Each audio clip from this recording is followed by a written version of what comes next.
well, we have to figure this out, right? I mean, because not to drag things down, but I mean, these cathedrals of gambling consumption are really, really expensive, right? I mean, these are the most expensive buildings on Earth now, are integrated resorts. And should Japan say yes at some point down the road, they will probably build the world's most expensive building there that will be an integrated resort casino.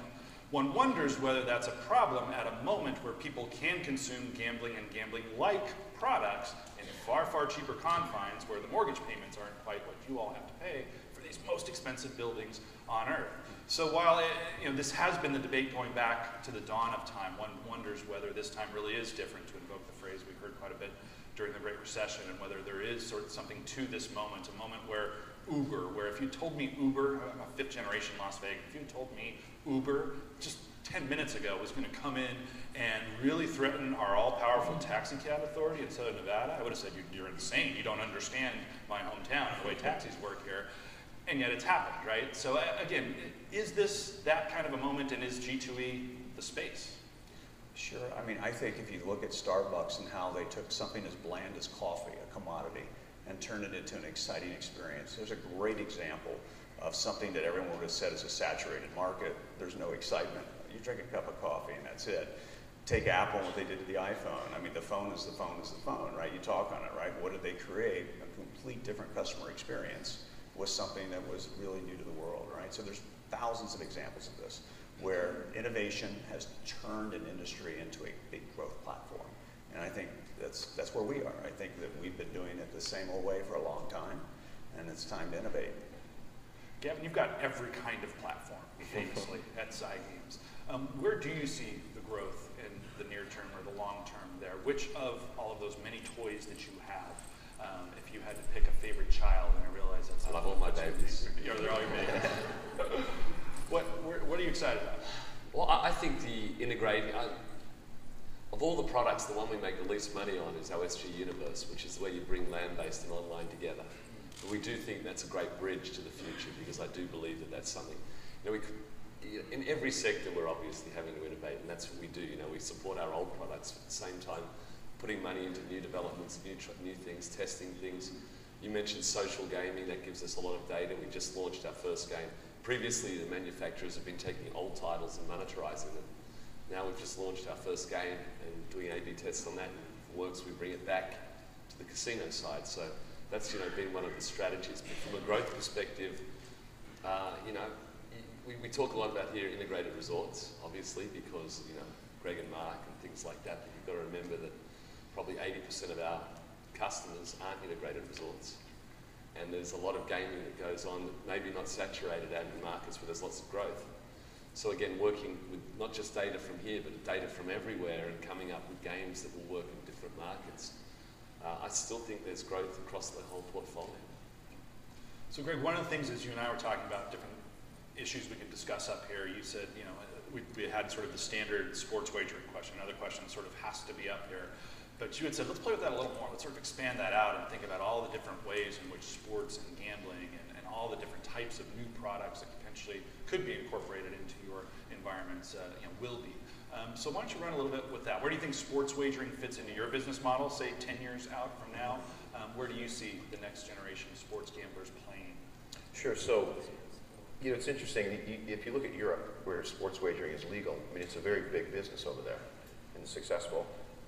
But here in the States, for whatever reason, back in, was it 72, and they passed a law that you could opt in or out, and only 3 states opted in. The rest of them are precluded from sports betting. But I do think that, if you look 10 years out, if our Congress can ever break out of this gridlock mode and start passing some useful legislation, that sports betting is certainly something that makes a lot of sense. And I think even if you look at the leagues, their opinion about sports betting has evolved. Some leagues more than others, but certainly some leagues are supportive of legal sports betting. So I think that looking 10 years out, I would guess that legal sports betting will be here, and it'll be regulated in each state, just sort of like gaming is today. Each state will have their own regulatory rules and whatnot. And I think that it'll be a big business and also complementary to the bricks and mortar casinos, because you can just go to a Vegas sports book on Sunday and you can see all the excitement and activity. And so we're excited about that, and we think it's coming. But again, it's got to get past Congress. It's gridlock. Sports betting illegal sports betting is now That's huge anywhere business, from a 140 to 160 billion dollar industry, which is unbelievable, right? And yet, you know, it's not regulated, and as a result of it, you know, we obviously don't participate in it. So, like Greg, I mean, we think it's a huge opportunity for the future, and think it's really exciting. And then, if you think about, I guess, an adjacency, which would be fantasy sports, and understand that, and understand the model that's going on right now, the fast growth that we're seeing in it. Again, the problem with that is that we're not making money there. No one's making money there. Caesar's not involved in that at all, but one of the things we look at is when does that business begin to make money, and is it going to grow the way people are hoping it will grow? So, you know, with Caesar Interactive, which is the largest share of social mobile games in the world, we've got a very dominant position there. We see these adjacencies and we study them, and we look at how we bring those into the casino environment without, at the same time, you know, keeping our distance, if you will, from them too, so that if there's a regulated versus unregulated environment, we want to make sure we keep those lines of demarcation clear. So, but it's a very complicated sea out there, right? I mean, you look at all of these different things developing, lots of growth, and the question is, how do we get that growth and do it in a way that's positive for society at large? Gavin, you're a sportsman yourself, and also you're an individual who hails from Australia, where they've managed to keep horse racing alive and flourishing. You're very passionate about this. Yeah. To what degree do you see this, maybe from a more global perspective, that you bring to the table, being a big part of the wagering experience, at least in legal markets? We know it is, as Mark pointed out, in illegal markets down the road. And Europe and everywhere else in the world, you know, you can manage to somehow legalize and regulate gaming so we can all participate in it, wagering, gaming, whatever it may be, sports betting. Mark points out, you know, 140 billion a year spent illegally. Why wouldn't that be brought into the regulated world? Why shouldn't you let people do it? We're seeing people vote with their dollars on this fantasy stuff, right? And, you know, we have some regulators telling us to be careful, don't touch it and things like that. We're still trying to work out a way to make money in it. But in Australia, they've always, you know, saturation-wise, we have like 24 million people. 90% live within 1% of the land.